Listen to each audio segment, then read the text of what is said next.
empêcher quelqu'un d'être guéri? Parce que nous avons lu maintenant. Nous bénissons de quelle manière? Je vous l'ai lu dans le livre des Éphésiens. Guérison divine, parler en langue, des visions, ainsi de suite. Là, c'est quand tous sont d'un même accord dans l'Église. Tous vivent la parole de Dieu de la même manière. Un verset de la Bible, pas un frère le met en pratique de cette manière, l'autre le met de telle manière. Non, non, non, non, non. En ce moment-là, vous ne serez pas bénis de toutes sortes de bénédictions spirituelles dans l'Église céleste. Alors, qu'est-ce qui arrive? Savez-vous que votre propre conduite peut empêcher quelqu'un d'être guéri? Votre mauvaise conduite et vos péchés inconfessés de vous croyants peuvent être cause de la faillite de cette Église. Et au jour du jugement, vous en serez tenus entièrement responsables. Vous voyez? C'est pourquoi l'Église, voyez-vous la loi d'enseigner ceci, parce que l'Église doit s'aligner. Elle doit s'aligner avec la parole de Dieu. Elle doit s'aligner avec Dieu. Chacun doit chercher la volonté de Dieu pour soi-même. L'Église doit s'aligner avec Dieu. Et les uns avec les autres, marchant droitement. Frères et sœurs, ce n'est pas la première fois que je vous le dis, étant poussé par le Saint-Esprit. Comment est-ce qu'une sœur qui a une jupe jusque-là, quand elle voit une autre sœur avec une jupe là, pourquoi ces deux sœurs ne se parlent pas? Parce que, rappelez-vous Akan, dans la marche des enfants d'Israël, quand il y a eu un combat, les enfants d'Israël ont eu 16 morts. Jésus a dit stop, il y a quelque chose qui ne va pas. Et Akan a confessé, non, c'est moi qui ai fait ma... Et il a été tué. Quand vous regardez comme cela empêche les bénédictions spirituelles dans les lieux célestes que Dieu peut accorder à cette assemblée. Il n'y a qu'un seul corps de Christ, pas deux. Non. Non. Si vous avez déjà lu la vision de l'épouse le jour de l'enlèvement, qui a déjà lu ça? Allez relire et parler à ceux qui n'ont pas encore lu. L'épouse, toutes étaient habillées de la même manière. Toutes avaient des cheveux longs. Pas une seule qui avait des cheveux courts. Pourquoi? Parce qu'elles étaient conduites par le Saint-Esprit. De la même manière. Baptisées du Saint-Esprit, le même Saint-Esprit. Les conduisant de la même manière. Les faisant mettre en pratique la parole de Dieu de la même manière. Chacune ayant recherché la volonté de Dieu par soi-même. Et Dieu ne peut pas révéler sa volonté à celui-ci pour vivre la parole comme ceci, à l'autre pour vivre la... Non!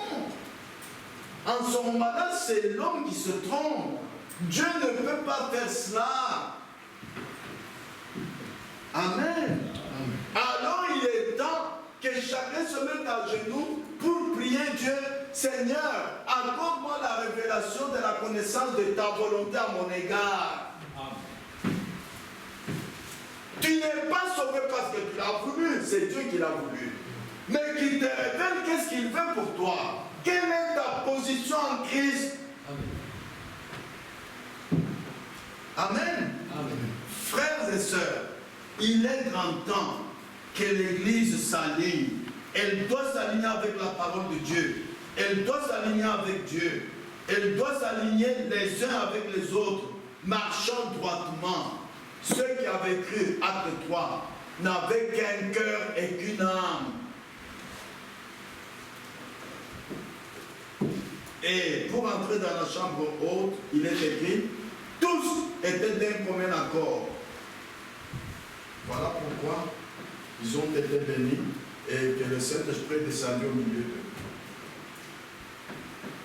La grande chose que nous recherchons dans tout réveil, je vous l'ai dit, je vous l'ai lu et je peux encore vous le relire, et c'est ce que nous aussi nous recherchons, c'est amener les âmes perdues à Christ, selon la volonté de Dieu. 2, réveiller l'Église, la ramenant à un état spirituel, là où il doit être dans une communion intime avec Dieu. 3, prier pour les malades. Alors je vais surtout sonder les Écritures pour réveiller l'Église, la ramener à un état spirituel dans une communion intime avec Dieu. Et c'est par là que nous irons jusqu'à la fin. Nous lisons dans la Bible, Frère Jean-Marie, tu peux nous lire Osée chapitre 4, verset 6. Osée chapitre 4, verset 6.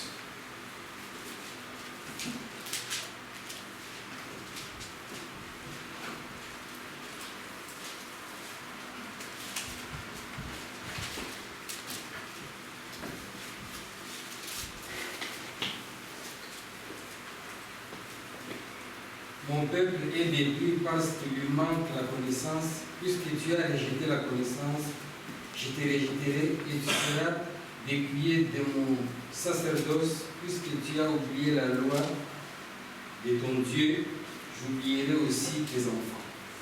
Mon peuple est détruit parce qu'il lui manque la connaissance. Quelle connaissance? Lis Osée 4, verset 1.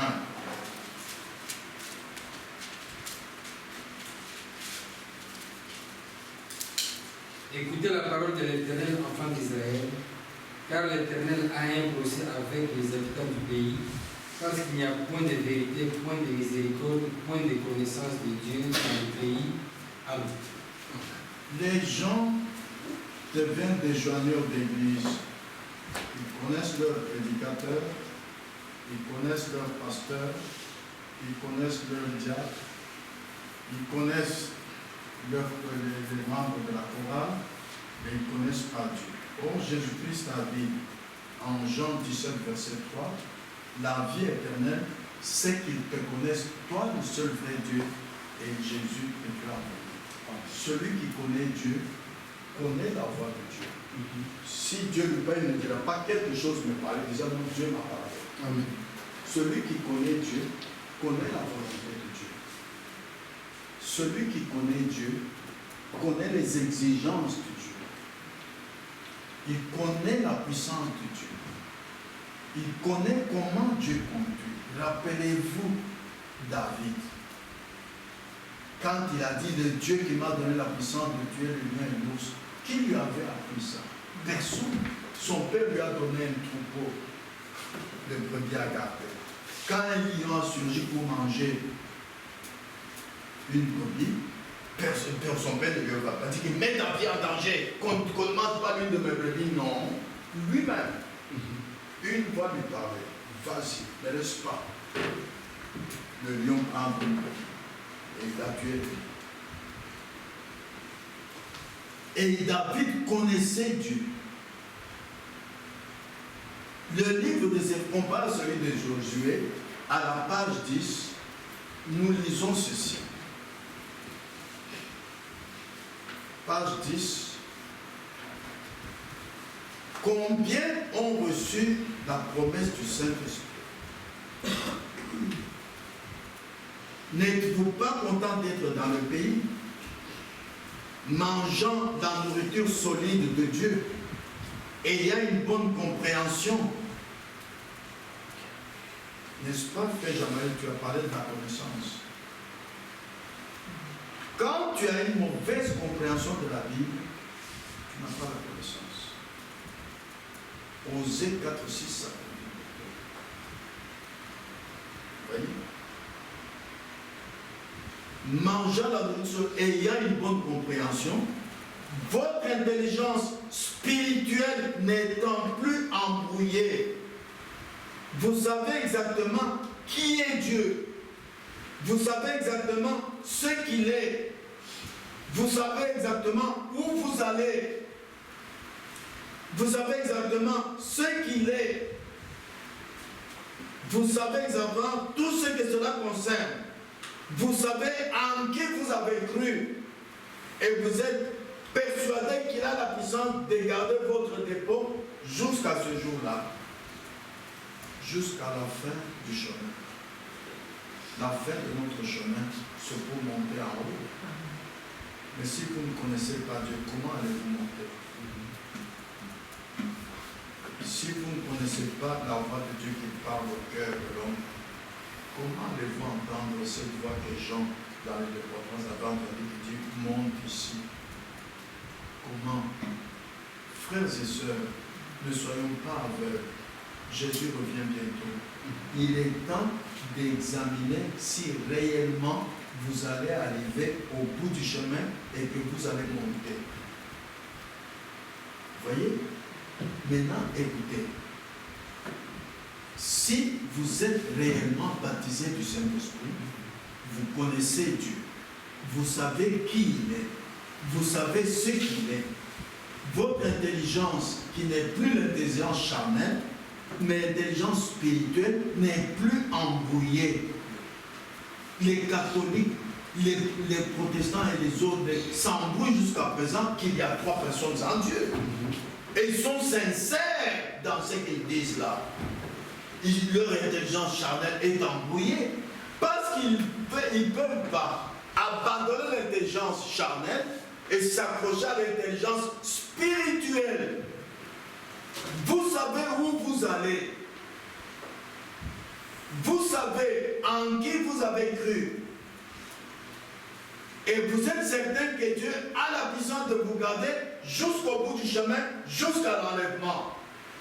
Jésus a dit dans Actes 1:8, vous recevrez une puissance, le Saint-Esprit surviendra sur vous et vous serez mes témoins. Vous recevrez une puissance, le Saint-Esprit surviendra sur vous et vous serez mes témoins. Par là, Jésus a montré qu'il veut avoir des témoins, qu'il veut avoir ces témoins. La volonté de Dieu dont nous parlons, la volonté de Dieu est d'avoir des témoins, ces témoins à lui, des témoins de Dieu. Et non pas des gens qui se disent chrétiens, qui disent qu'ils sont baptisés du Saint-Esprit, mais qui ne parlent que de témoignages de ce que Dieu a fait hier, avec Abraham, avec Moïse, avec David, avec Pierre, avec Paul, avec Frère Branham. Ils ne parlent que d'un Dieu historique.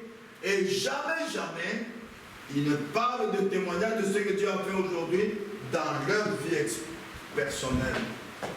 Ils ne témoignent jamais de leur expérience personnelle avec Dieu, ni ce que Dieu a fait dans sa vie les temps passés, ni ces temps-ci. En effet, comme Jésus a dit, vous recevrez une puissance. Le Saint-Esprit surviendra sur vous et vous serez mes témoins. Lorsque vous voyez la grande puissance de Dieu être démontrée dans votre vie personnelle, et vous l'avez expérimenté personnellement comme David, cela va susciter en vous une foi pure, une foi qui vous donne une ferme assurance. Cela va élever votre foi. Et vous pourrez prendre Dieu au mot et croire que Dieu accomplira toujours ce qu'il a dit. Écoutez ce que le prophète de notre temps nous dit dans avoir foi en Dieu. Il dit ceci. Avoir foi en Dieu, au paragraphe 5, il dit ceci.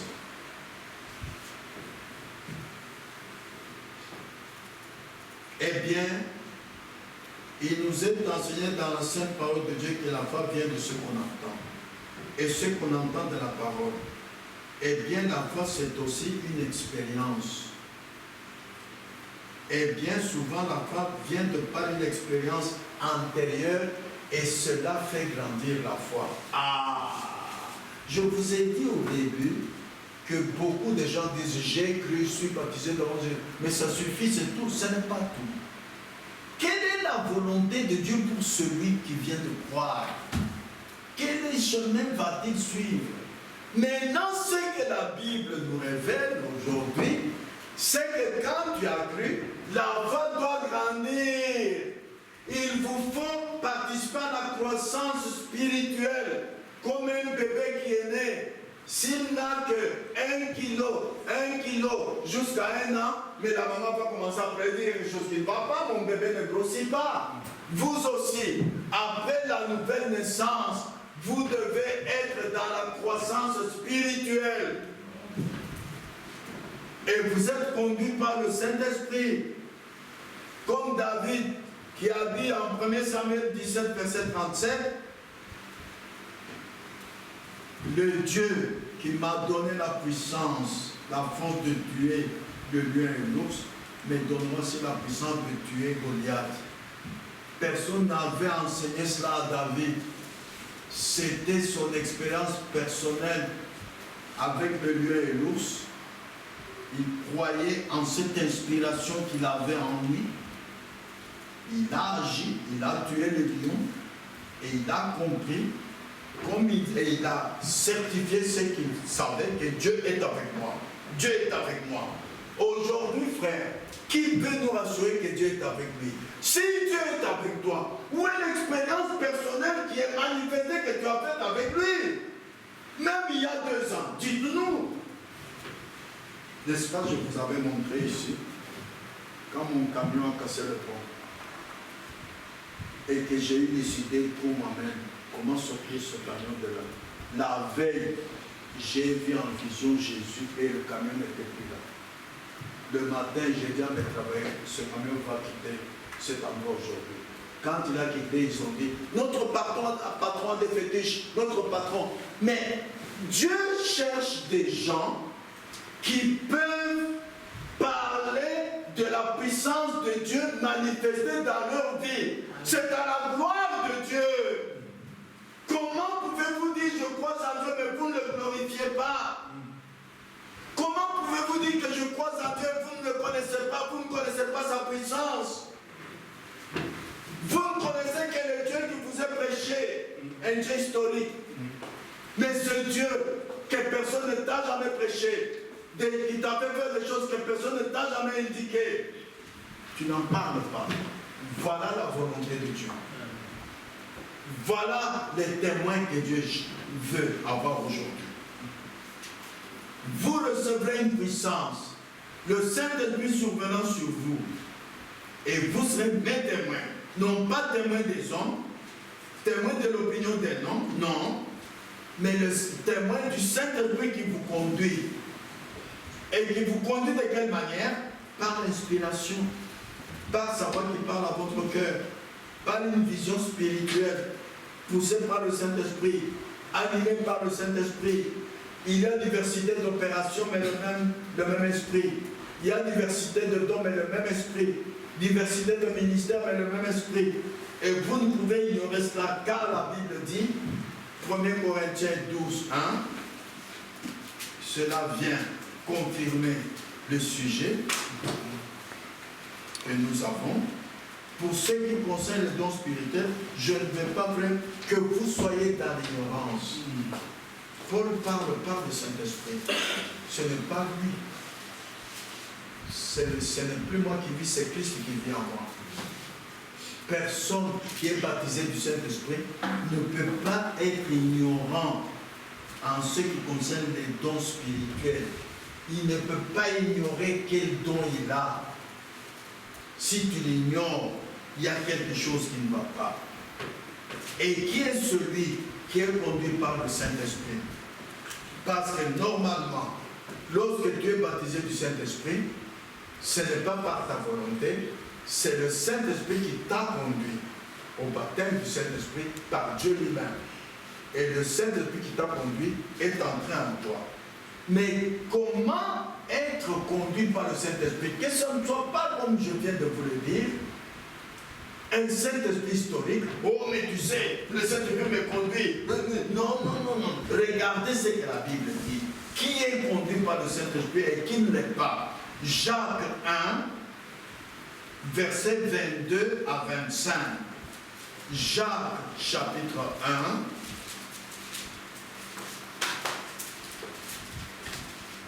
Jacques chapitre 1, versets 22 à 25. Mettez en pratique la parole, ne vous bornez pas à l'écouter, en vous trompant vous-même par de faux raisonnements. Oh, je reviendrai là-dessus. Car si quelqu'un écoute la parole et ne la met pas en pratique, il est semblable à un homme qui regarde dans un miroir son visage naturel et qui, après s'être regardé, s'en va et oublie aussitôt comment il est. Mais celui qui aura plongé le regard dans la loi parfaite, la loi de la liberté, et qui aura persévéré, n'étant pas un auditeur oublieux, mais se mettant en œuvre, celui-là sera heureux dans son activité. Alléluia. Tous nous entendons la parole. Mais comment est-ce que nous la mettons en pratique? Si vous ne mettez pas la parole en pratique, Saint-Esprit ne viendra pas vous conduire. Rappelez-vous, frère, quand il avait menti au téléphone, après quelques minutes, un autre coup de téléphone, même là, il dit j'y vais.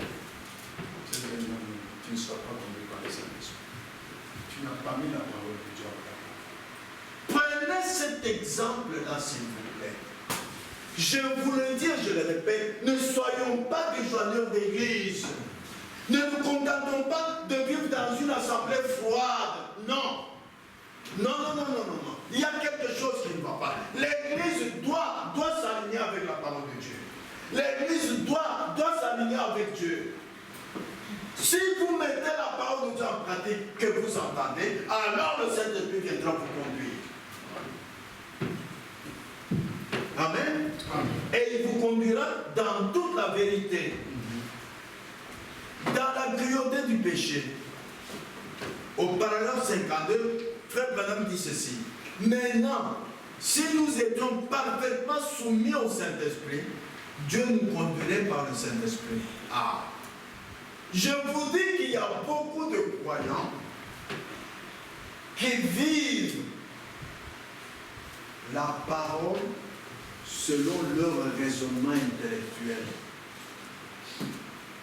Jésus a dit, quand le Saint-Esprit viendra, l'Esprit de vérité, il vous conduira dans toute la vérité. Ah oui, parce que j'ai cru, le Saint-Esprit me conduit. Mais non, c'est historique ça. Qu'il se soit manifesté que le Saint-Esprit te conduit.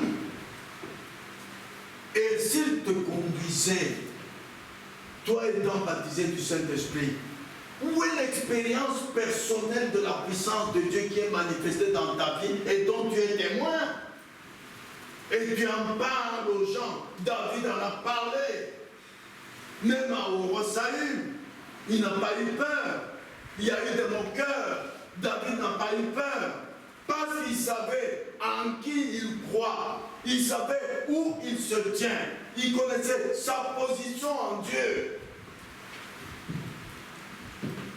Amen. Amen. Frères et sœurs, c'est pourquoi Dieu a dit, mon frère Jean-Marie l'a lu, en Osée 4:6, mon peuple est détruit parce qu'il lui manque la connaissance. Puisque tu as rejeté la connaissance, je te rejetterai. De quelle connaissance s'agit-il? Nous allons lire quelques versets maintenant, nous allons vers la fin. Jacques 1, 22.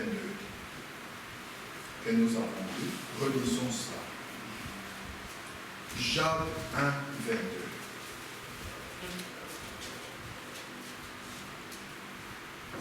Je dis, mettez en pratique la parole, ne vous prenez pas à l'écouter, en vous trompant même pas de faux raisonnements. Au lieu d'avoir la connaissance qui vient du Saint-Esprit, nous allons voir beaucoup de gens qui écoutent la parole de Dieu, ils ajoutent leur raisonnement qui est faux. Dieu n'aime pas qu'on ajoute un raisonnement à la parole de Dieu que vous écoutez. La parole est fermée. Il n'y a personne qui peut vous l'ouvrir si ce n'est le Saint-Esprit. Tu peux voir la parole de Dieu comme elle est là. que tu la comprends, tu n'as encore rien compris. Jésus a dit, je te loue, Père, d'avoir caché ces choses aux sages et aux intelligents, de les avoir révélées aux enfants. L'église de Dieu est bâtie sur la révélation. Nous répétons toujours cela ici à la chair. Mais comment est-ce que les gens peuvent prendre un verset et dire non, ça, Dieu dit ça, mais Dieu sait que. Ça, c'est le langage du serpent, le langage du diable. Dieu sait que si j'ai un œil, Dieu sait que si je suis malade, je ne peux pas aller à l'assemblée. Dieu sait que non, ne raisonnez pas. Mettez en pratique la parole que vous entendez. Amen. Amen. Amen. Écoutez Colossiens chapitre 3, verset 10. De quelle connaissance s'agit-il? Colossiens chapitre 3, verset 10.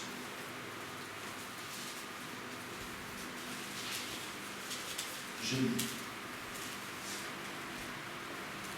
Ayant revêtu l'homme nouveau qui se renouvelle dans la connaissance selon l'image de celui qui l'a créé. Donc ça ne peut pas être une connaissance charnelle. Ça ne peut pas être une connaissance intellectuelle. Non. Écoutez 1 Corinthiens chapitre 1, versets 4 et 5. De quelle connaissance est-ce que Osée parle? 1 Corinthiens chapitre 1, versets 4 à 5. Je rends en mon Dieu de continuelles actions de grâce à votre sujet pour la grâce de Dieu qui vous a été accordée en Jésus-Christ, car en lui vous avez été comblés de toutes les richesses qui concernent la parole et la connaissance. Amen. En lui. Voilà ce que Osée dit. Mon peuple est détruit parce qu'il lui manque la connaissance. La connaissance qui vient de Dieu. Amen. Frères et sœurs, Colossiens 1, 9. Nous l'avons déjà lu, nous pouvons le relire. Colossiens chapitre 1, verset 9. C'est pour cela que nous aussi, depuis le jour où nous en avons été informés, nous ne cessons de prier Dieu pour vous et de demander que vous soyez remplis de la connaissance de sa volonté. La connaissance que vous recevez en priant et en attendant que Dieu vous révèle cela. Amen. En toute sagesse et intelligence spirituelle, pas l'intelligence charnelle. Il est temps que l'Église cherche d'être en communion spirituelle avec Dieu et laisse tout ce qui est charnel de côté. Amen. Et le verset 10, pour marcher d'une manière digne du Seigneur, quand tu marches, mon frère, en venant à l'église, en allant au travail, en allant à la maison, est-ce que c'est d'une manière digne du Seigneur ou selon ta compréhension des Écritures? C'est ça le problème. Mon peuple est détruit parce qu'il lui manque la connaissance. Vous voyez? Pour marcher d'une manière digne et lui être entièrement agréable, je vous l'ai dit dès le début, quand vous venez à l'église, vous êtes sortis du monde, êtes-vous agréable aux frères et sœurs de l'assemblée ou à Dieu? Dieu cherche que tu lui sois agréable à lui, mais selon la marche dénominationnelle, les gens cherchent à être agréables entre eux-mêmes, envers leur prédicateur. Ce n'est pas ce que la Bible dit. Là, il vous manque la connaissance. Vous voyez? Parce qu'il est écrit en Éphésiens 1,7, en lui, nous avons la rédemption par son sang, la rémission des péchés selon la richesse de sa grâce, que Dieu lui-même a répandu abondamment sur nous, par toute espèce de sagesse et d'intelligence Sa sagesse à lui, pas celle de l'homme, pas la sagesse humaine, pas l'intelligence humaine. Et enfin, en nous faisant connaître le mystère de sa volonté, en nous révélant quelle est sa volonté sur ta vie et surtout sur ta position. Maintenant, pour terminer, Frère Jean-Marie, tu peux nous lire Matthieu chapitre 6, verset 33. Matthieu chapitre 6, verset 33. Cherchez premièrement le royaume de la justice de Dieu, et toutes ces choses vous seront données par-dessus. Amen. Voilà. Pour terminer, c'est avec ce verset que nous allons terminer. Écoutez bien, je vous en supplie, écoutez bien. Jacques 1, 22 dit, mettez la parole en pratique, ne vous donnez pas à l'écouter. Mais est-ce que vous connaissez ce que Dieu veut nous dire sur ce verset de Matthieu 6, 33? Comment est-ce que vous allez le mettre en pratique?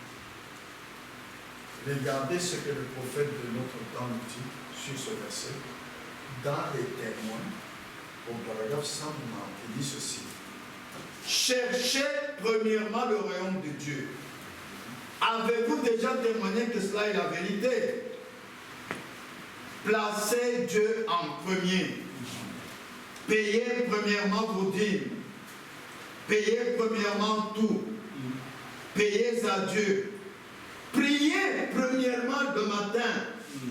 Priez toute la journée. Donnez à Dieu la première place en tout. Vous deviendrez un témoin. Amen. Je vais prendre une chose facile. Est-ce que vous connaissiez que vous deviez, quand vous quittez votre lit, la première chose à faire, c'est de prier Dieu? Est-ce que vous saviez ça? Amen. Que Dieu vous bénisse si vous saviez ça et si vous pratiquez ça.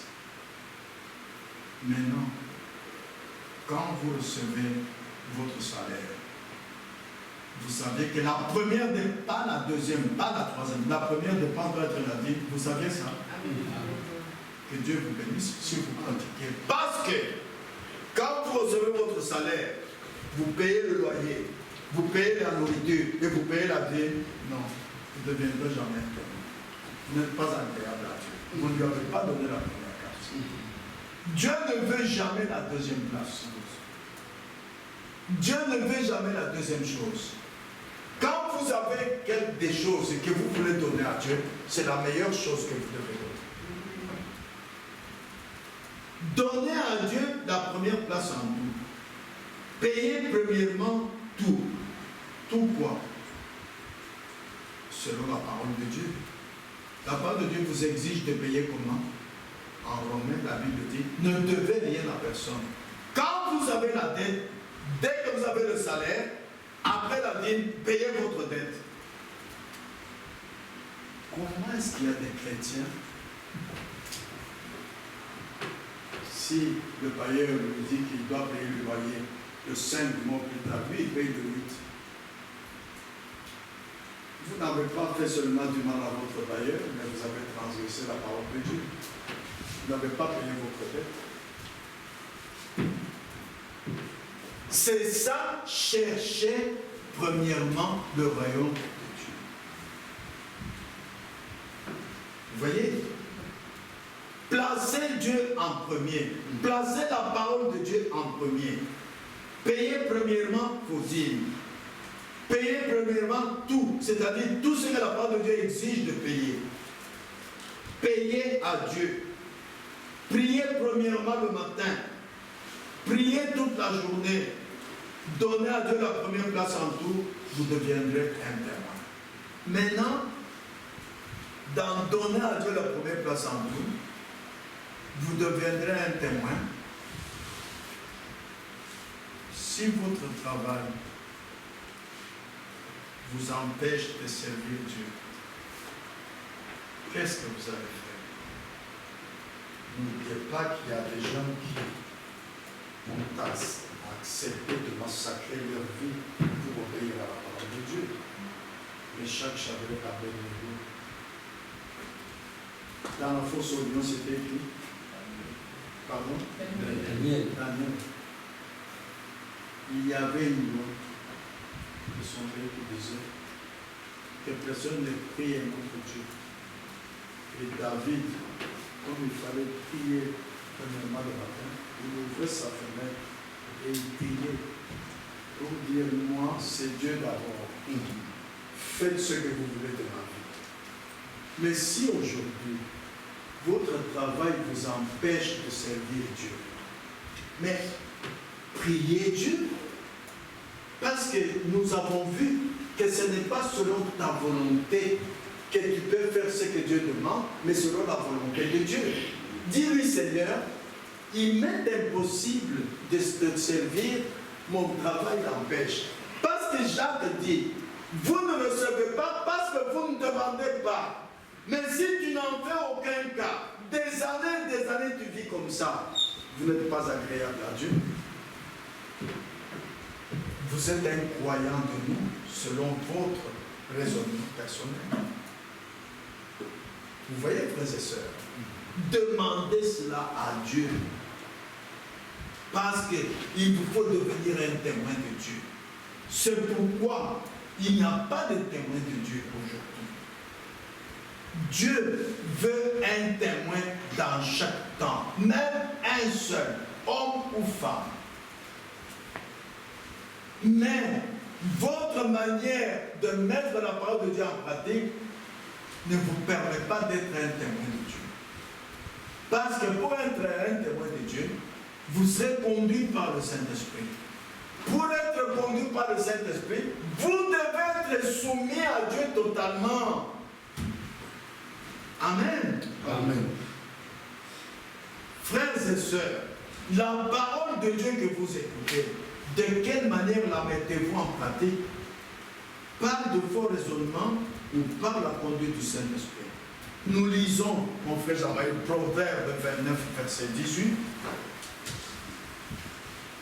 Proverbe 29, verset 18.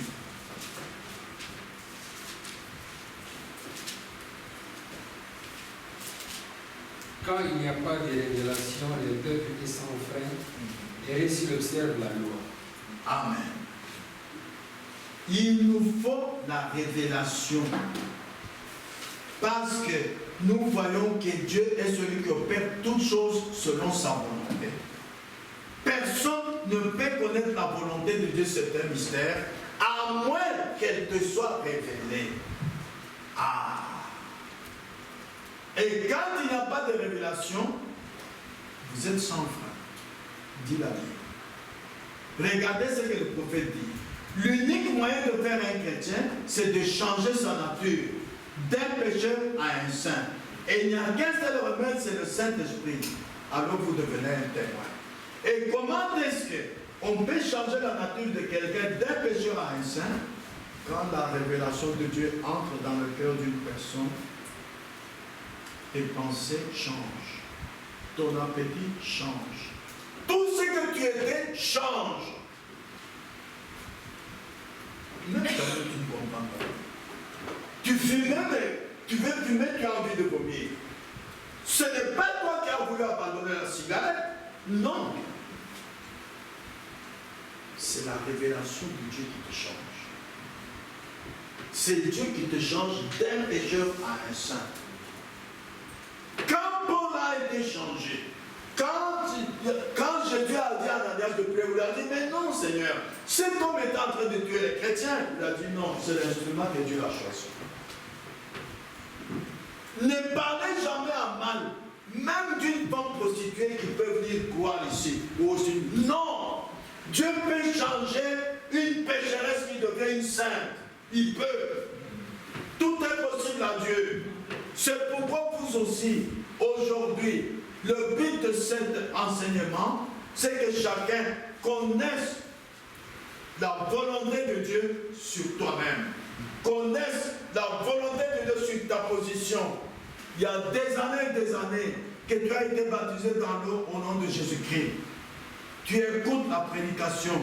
Tu viens à l'église, mais quelle est ta position en Christ?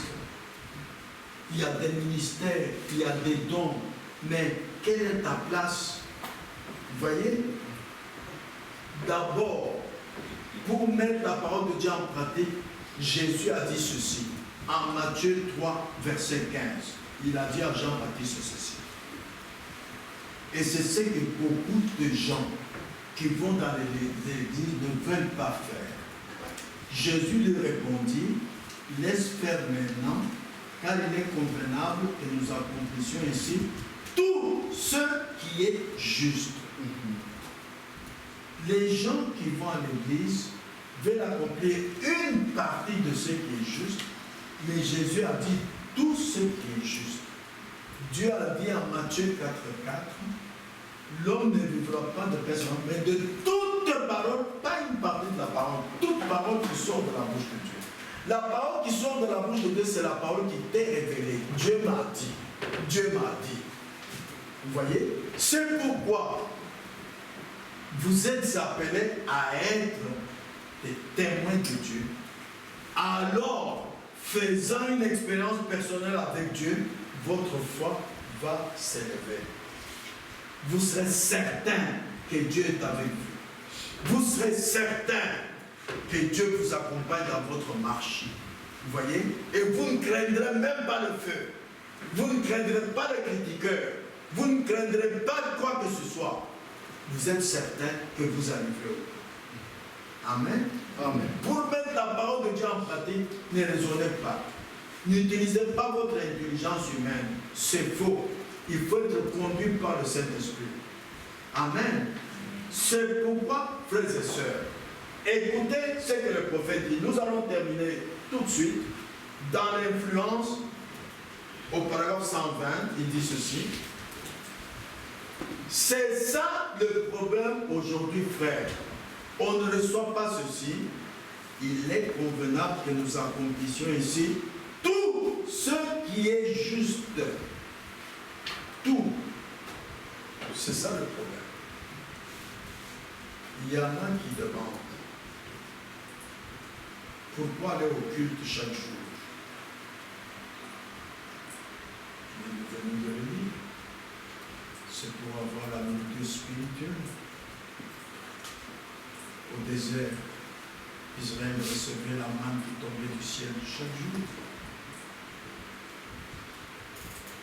Et quand vous allez au culte, le prédicateur envoyé par Dieu, la parole qu'il vous prêche, le prédicateur ne peut pas vous sauver, ne peut pas vous guérir.